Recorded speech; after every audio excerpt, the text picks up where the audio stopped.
नमस्कार दोस्तों, स्वागत है आपका आपके अपने YouTube चैनल जीएस जीनियस में। जैसा कि आप स्क्रीन पे देख रहे हैं, सिविल सर्विसेज क्रॉनिकल, ये जो मंथली करंट अफेयर्स की मैगजीन आती है, इसमें फरवरी 2025 माह का संस्करण लेकर के प्रस्तुत हुआ हूँ। इसी मैगजीन से मैं पहले भी छोटे छोटे वीडियो जो करंट अफेयर्स के अलग अलग मुद्दों पर बना चुका हूँ। आज मैं जो बुनियादी विज्ञान सेक्शन के अंतर्गत जो इसमें मैटर दिया हुआ है, अर्थात जो बेसिक साइंस का जो मैटर दिया है, उसको आपके समक्ष प्रस्तुत करने जा रहा हूं। इससे पहले कि मैं अपना वीडियो शुरू करूं, आपसे हमारी रिक्वेस्ट है कि हमारे चैनल को सब्सक्राइब कर लीजिए। इस चैनल पर Indian geography, physical geography, current affairs की जो मैगजीन है ये सिविल सर्विसेज क्रॉनिकल, और इसके अतिरिक्त जो रोज के रोज जो घटनाएं घटती हैं उनके बारे में भी छोटे छोटे वीडियो, विश्लेषणात्मक वीडियो, जो समाचार देते हुए वीडियो, ये सभी अपलोड किए जाते हैं। तो हमारा प्रयास है कि आपकी जो परीक्षा के लिए कुछ न कुछ उपयोगी कंटेंट इस पर रोज डाला जाए। तो चलिए मित्रों, वीडियो को शुरू करते हैं।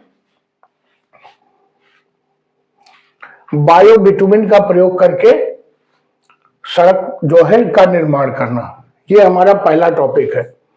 हाल ही में केंद्रीय सड़क परिवहन राज्य मंत्री नितिन गडकरी ने नागपुर मानसर बाईपास NH44 पर भारत के पहले बायो बिटुमिन पर आधारित राष्ट्रीय राजमार्ग खंड का उद्घाटन किया। ये कभी भी पूछा जा सकता है प्री में कि बायो बिटुमिन से आप क्या समझते हैं। मेंस में भी शॉर्ट क्वेश्चन में आ सकता है, और ये प्री में भी इस पर जो है क्वेश्चन आ सकता है। जो बायो बिटुमिन का विकास किया गया है, ये लिग्निन से किया गया है, और भी तरीकों से किया जाता है, सब कुछ इसमें हम अभी देखेंगे। इसमें बायो बिटुमिन आधारित सड़क निर्माण तकनीक का विकास प्राज इंडस्ट्रीज द्वारा किया गया है। यह जो खंड है, भारत की पहली जो है सस्टेनेबल रोड है। प्रश्न आता है कि पहली सस्टेनेबल रोड कौन सी है, तो नागपुर मानसर बाईपास NH44 पर स्थित है। इसका विकास इस तकनीक का प्रयोग करके ही किया गया है।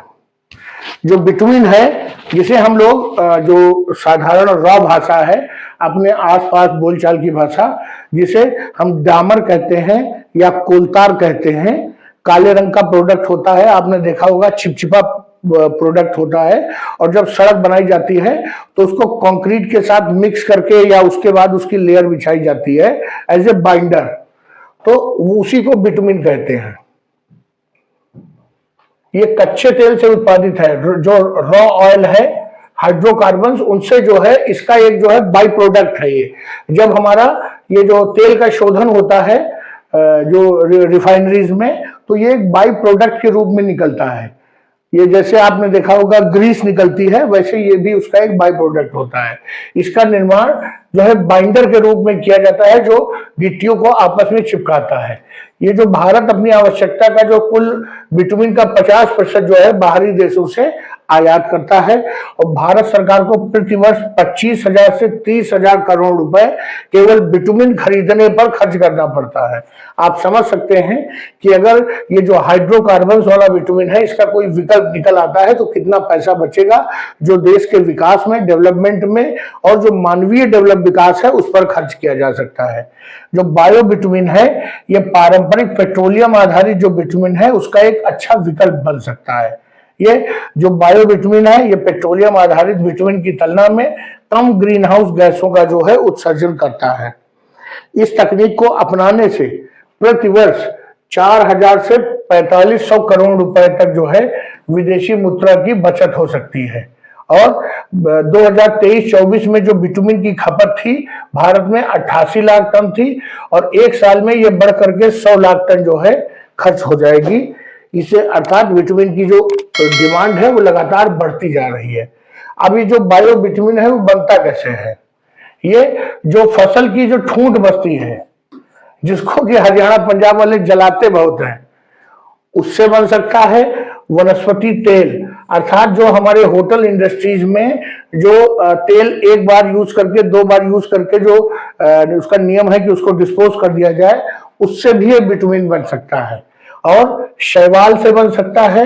लिग्निन, ये पौधों में पाया जाता है लिग्निन, उससे भी जो है इसे बनाया जा सकता है। और ये एक रिन्यूएबल जो है प्रोडक्ट है। इसके माध्यम से जो सड़क बनती है उसकी गुणवत्ता अत्यंत अच्छी होती है और जो सड़क की जो रखरखाव की लागत है वो भी काफी कम हो जाती है। आइए दोस्तों, ये जो मुद्दा है इस पर जो दूसरा पॉइंट है हमारा वो है हाइड्रोथर्मल वेंट। हाल ही में राष्ट्रीय महासागर प्रौद्योगिकी संस्थान और राष्ट्रीय ध्रुवीय महासागर अनुसंधान संस्थान के और समुद्र विज्ञानियों की एक टीम ने जो है हिंद महासागर में एक सक्रिय हाइड्रोथर्मल वेंट की जो है छवि को कैप्चर किया है। ये हाइड्रोथर्मल वेंट क्या होता है अभी इसी टॉपिक में हम देखेंगे।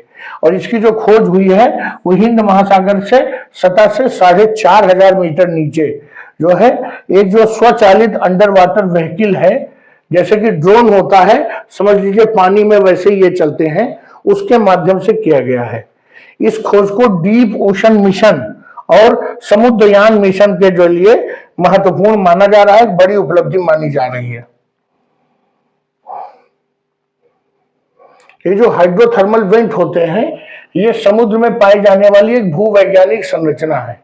इसमें जो गर्म पानी है और खनिजों का मिश्रण ये समुद्री तलछट से लगातार अपने आप बाहर निकलता रहता है।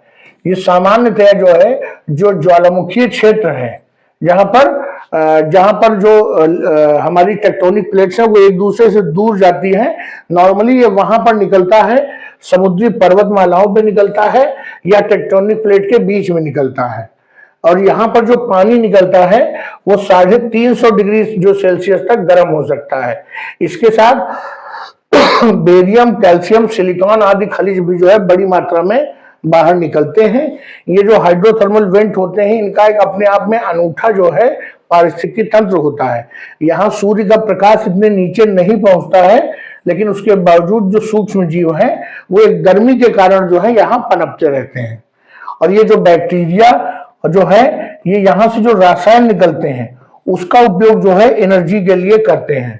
कुछ वैज्ञानिकों का यह भी मानना है कि पृथ्वी पर जीवन की उत्पत्ति का जो स्रोत है वो हाइड्रोथर्मल वेंट ही है, क्योंकि आप जानते हैं साइंस मानता है कि जो सबसे पहले जो जंतु जो जब विकास प्रारंभ हुआ जीवन का तो उसमें जो सबसे पहले जो मैरीन लाइफ थी उसी का जो है जन्म हुआ था। उसी का जो डीप ओशन मिशन जो पृथ्वी विज्ञान मंत्रालय है यह उसकी एक महत्वाकांक्षी पहल है, डीप ओशन मिशन, उसी के तहत इसे खोजा गया है।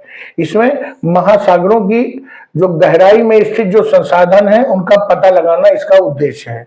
भारत सरकार द्वारा जो एक मानव युक्त सबमर्सिबल विकसित किया जा रहा है जो नीचे जाकर के रिसर्च करेगा, उसमें 6000 मीटर तक की गहराई तक मनुष्य जो है जा सकता है।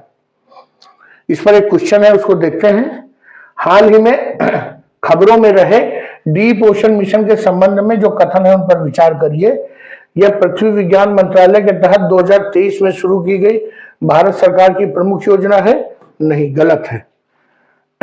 इस मिशन के तहत समुद्री पारिस्थितिकी तंत्र और अद्वितीय जीवन रूपों पर शोध किया जा रहा है, यह बिल्कुल सही है।